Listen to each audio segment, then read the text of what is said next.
Hello, welcome to Books Boys. You got Dean and PJ both on the line. Who's calling? This is sorry. This is Jason Latshaw. How you doing? Come on. Another coincidence. Another coincidence. We have them every month, PJ. We just Jason, how are you doing? We were just talking about Threat Below. Oh wow, that is a coincidence. I think I just had this burning desire to give two guys I've never met before a call. We send the telepathic waves, you know. What are the chances, you know? Wow, it's crazy. So just tell us quickly just a little bit about yourself. So Threat Below is the first book you've released, is that right? Yes, that is correct. Yeah. Cool. And the sequel is already out, yeah? Yeah, the sequel came out about a year ago. It's called A Gallery of Mothers. And great title. Yeah, thank you.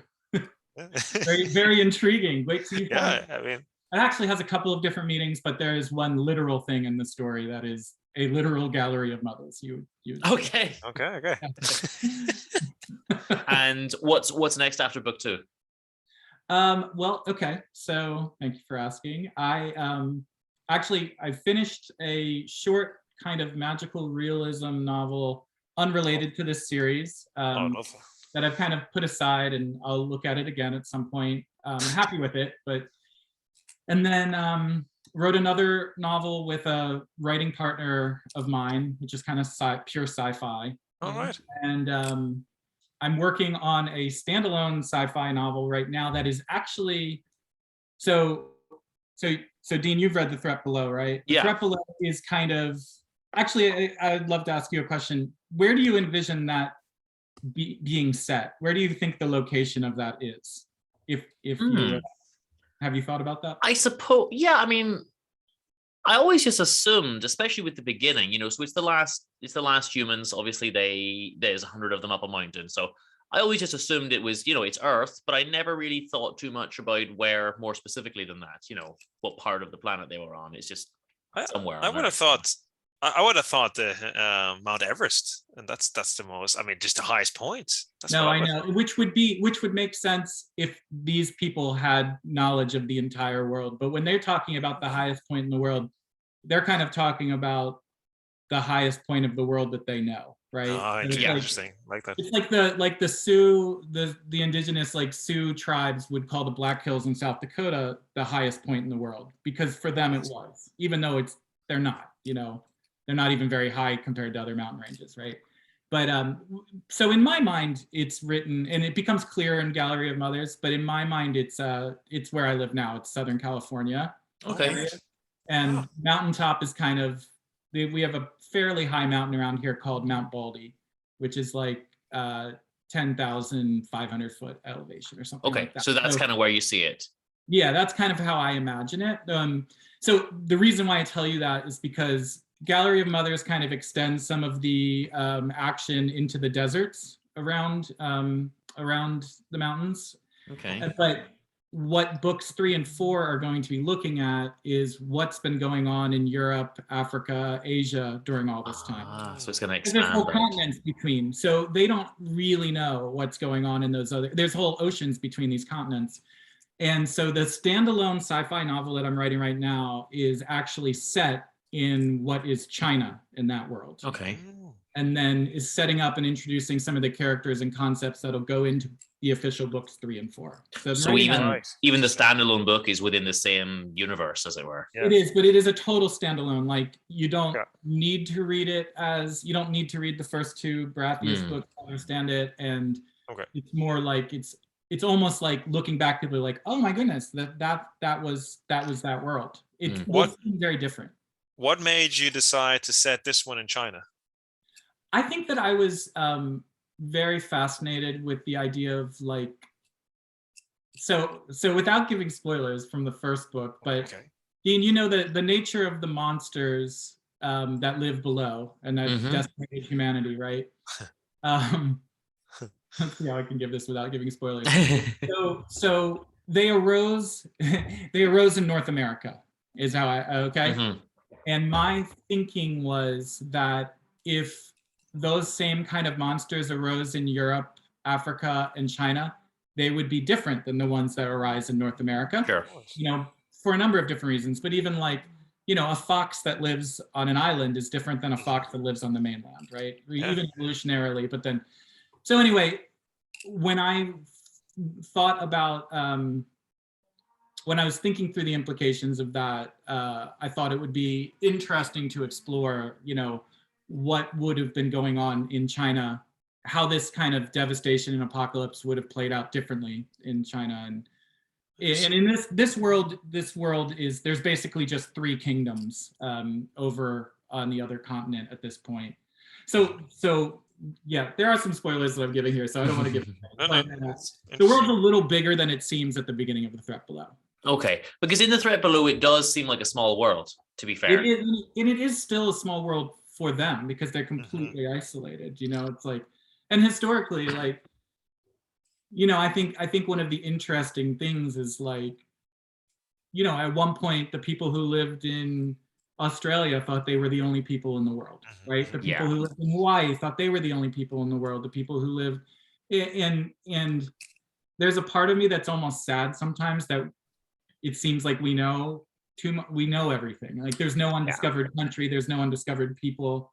And so I like creating this world where it's kind of like that's all reset, and these people they're the only people that survived. They're the only people that remain. I enjoyed that. I enjoyed that slightly primitive aspect to it, and I really enjoyed their lifestyle. Actually, I don't know if this is common, but when I saw how they lived in the mountain, I thought like I would like to live there. Like I like that without all the modern technology, without a lot of the things that we have nowadays. I really liked it, and I thought I would happily live here. But I think I'd rather be a Veritas than a Cognate, because I think the Cognates, although they're the upper class, as it were, if you kind of take it in a classist system, but they're the ones following so many silly little rules that they've made up for themselves that even the Veritas aren't always going along with. And in the end, I thought the Veritas are kind of freer. They've kept their prayer and their song and different aspects of culture. And the Cognates are very brainwashed. So I think if I would live there, I would be a Veritas. I mean, is that something that other people have said, or is that an unusual take? I don't know. I think that, first of all, I think that that's probably my bias too. So it's probably in the book, right? Because, but in some ways, because I feel like I more naturally am a Cognate, I live in my head a little too much. And so like the fact the Veritas kind of live a more, you know, physical experiential life, I think is appealing to me and something I try to do.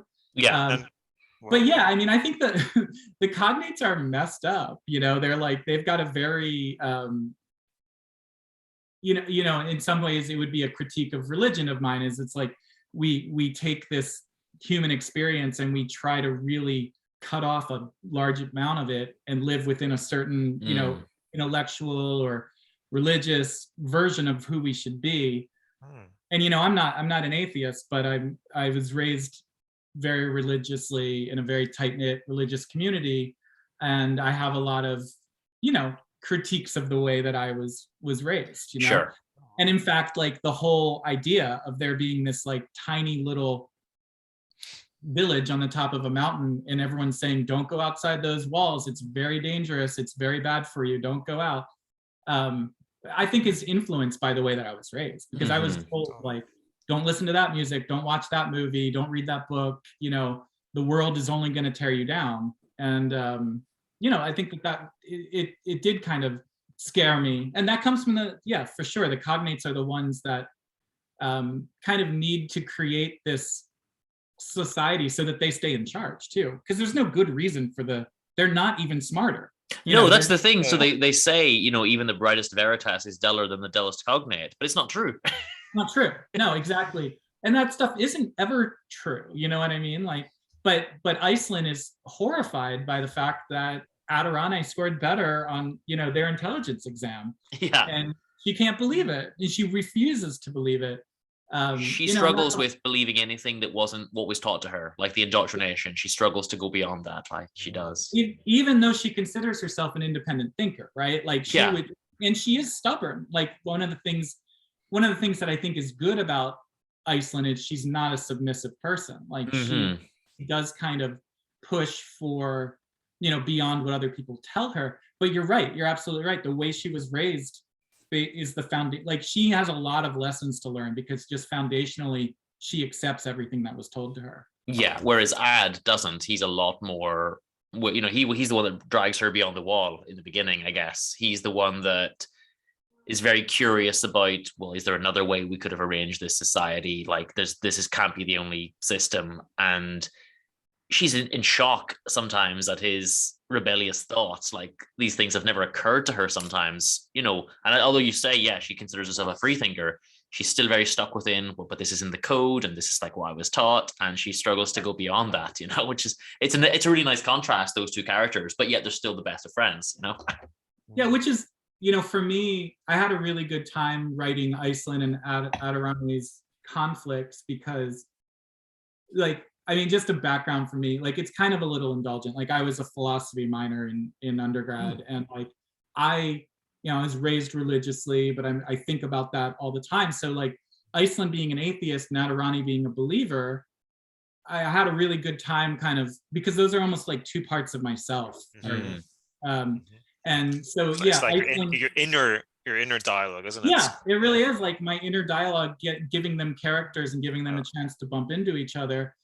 And the interesting thing, I think, is that there's Iceland and Adirani still have a lot of love and respect for each other, even as they, and that's why sometimes I think Iceland is so frustrating, because it's like, you know, she loves and respects Adirani, but she's so dismissive of the things that he says and believes that it's like hard to read. It's disrespectful. But I truly believe, like, if you're raised in a certain value and a value system, and you never hear from outside of it, it's very easy to just think, you just dismiss people that try to tell you otherwise. You know, like, oh, well, that's, you know, I hear you. It's totally ridiculous what you're saying, but I Yeah. You know? So and there's like an arrogance of Iceland, but she's the daughter of the leader of the last village in the entire world. So she has she thinks it's deserved.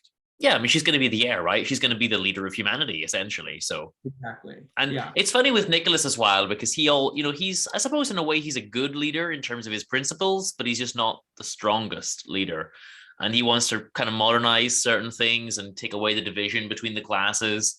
But then, he'll still go to the front of the queue to get his water and things, He's like, I'm going to go get my own water, but I'm still going to go to the front of the queue, Exactly. He's like, well, no, I'm not gonna be, he doesn't want to be inconvenienced by his principles. Yeah. I think that there's something about Nicholas, for me, he wants to be liked, and he wants to be thought of as being a good leader more than he wants to be a good leader. Like, he doesn't want to work that hard and make the sacrifices and the difficult decisions to be a good leader, but he really desperately wants everyone to think he's a good leader. So, it's interesting. I didn't do this on purpose necessarily, but kind of after the fact, after I wrote this, I realized there really aren't, like, the kids are kind of on their own in this book. Like, there really are no admirable grown-ups. There are no, there's no mentors, really. I thought Ad's dad was pretty admirable, but apart from that, there's none. Really. Agreed, but none that, I mean, I don't want to spoil anything, but yeah.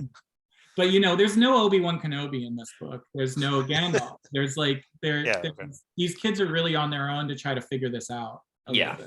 I mean, Nicholas, you're right, because although I wanted to think he was a good leader, he was an all right dad. He was kind of a crappy husband. Like, if you can't even lead within your, how can you lead the whole of humanity? And he really was quite weak at that. He really was. Yeah. And he let Trenton kind of walk all over him. He allowed himself to be manipulated. Because the way that I see it is, Nicholas is he's definitely smart enough to contend with Trenton, but he just doesn't, because he just doesn't want to have to bother with it. It's just too hard. It's too difficult. And he just easily takes a back seat, even when he might even disagree with what's being said. He's like, I don't want to bother with it. It's too much. It's too much. So I want to mention two things. The first is without really spoiling too much, but my saddest scene in the book is when we have two of the threat belows, but we see a lot of scenes of them as children.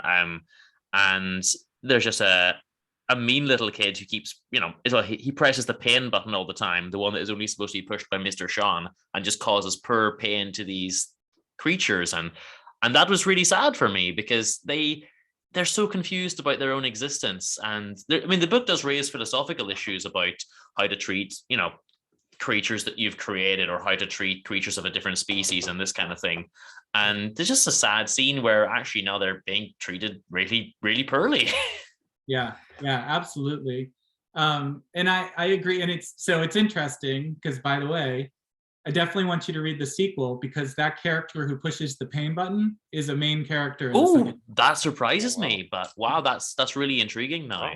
Yeah, and actually you I think you'll enjoy it. I think and that's gonna he's a character. Like he's got some stuff going on his own too. Okay. So I find that very interesting. Cool. But yeah, I mean, that whole long sequence where is kind of like where the threat below came from in the first place, and wrote it from the kind of the first person perspective of those two children. I had a really good time with that. I'm really happy with the way that turned out. I thought that was really interesting. It's funny. I had one of the reviewers said about it that they really liked how it was like the first person of an intelligent creature, but clearly not human, which I thought was fun. I was like, oh yeah, I could kind of see that. I was very influenced by Frankenstein when I wrote that whole section. I love Mary Shelley's Frankenstein. I love, because I came at it probably from the way a lot of people did, but I saw the movies and like the popular perception of Frankenstein first. Yeah. When I read the book, I was like, oh, like the creature is smart and he's sensitive and he feels things, and like he's not this grunting, behemoth. And I really love that. And so, I'm a father. I have 2 kids, and I do think that if you bring people into this world, you owe them so much, So the way that these 2 children were brought into the world and then, essentially abandoned, is really heartbreaking to me too. And when and you're exactly right, like that they had to go through pain without any context or any comfort, any explanation, a really terrible thing to have to go through. I mean, we all go through it, but maybe not as specifically as they did. And then the last thing I'd like to raise is just my favorite character. I don't know if this is common or not, but my favorite character is Eva Shone, actually.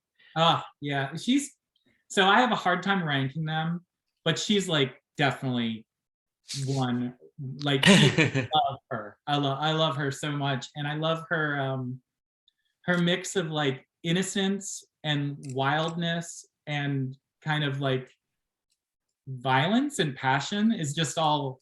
I guess she's kind of the noble savage, right? Like she is a monster, but she has good principles and she's very loyal and all this kind of stuff. So I really like her. I think she's the most compelling character. I like all the characters, but she was the one that I was like, this one I really, really love, and she's going to be there till the end helping, Yeah, I love her too. And I love her, I told you, like, it's a lifelong struggle of mine now to contend with faith and religion and stuff like that. One of the things I love about Eva Shone is she has a real pure devotion, I think, even though it's, it's don't want to get too spoiler, but she has a very, what I think is, she has devotion for the reason why you should have devotion. It's like she has a passion for life and a passion for connecting to something larger than herself that I think is very admirable. I love her too. And again, you're going to like the sequel because there's a lot of stuff that she goes through and that she and Iceland go through that I think you'll find to be very, very interesting. I think it's cool that you mention her because a lot of people don't mention her as a favorite, but she's absolutely one of my favorites. Yeah, for sure. I think from the moment she shows up until the end of the book is just where the book really hits its yes. I don't know, where it really hits its stride. It is. And that's around the time that I didn't want to give any spoilers after that moment, really. Yeah. I think up until that point, like, I think it's a good story. I think it's an intriguing story. I think you're like, what's going on?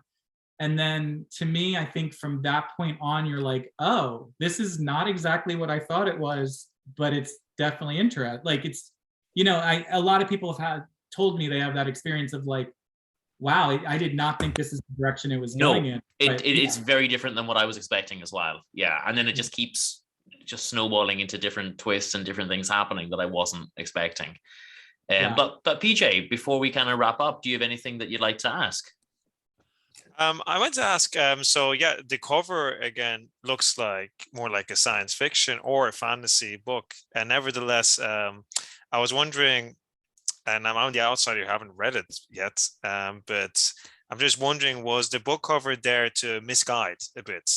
Because that's what it sounds like a bit, that you're trying to not, it's like people go there with an expectation, and then you're really saying them off course, and already begins with the cover, with buying the book, and they're expecting something else. Was that your intention, or? Well, you know, it's interesting you bring up the cover, because when I first released the book had a different cover, Right. which I was happy with. And I mean, I'm still happy with it. Like, but actually, hold on. Let me also. Yeah.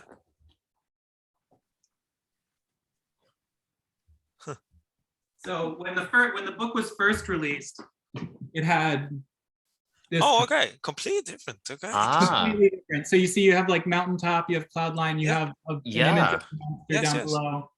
Very, very different. And then like on the back, a picture of Iceland.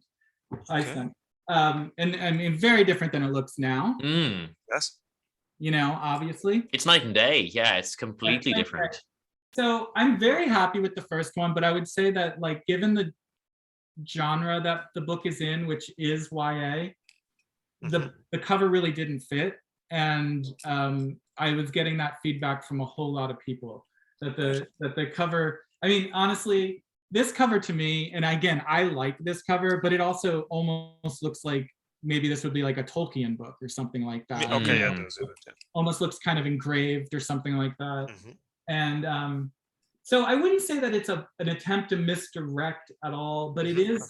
It's interesting that you picked up on it, because it wouldn't be my first impulse. It was an attempt to like fit the genre, but I mean, Dean, you'd probably agree. Like, this book spans genres. It does.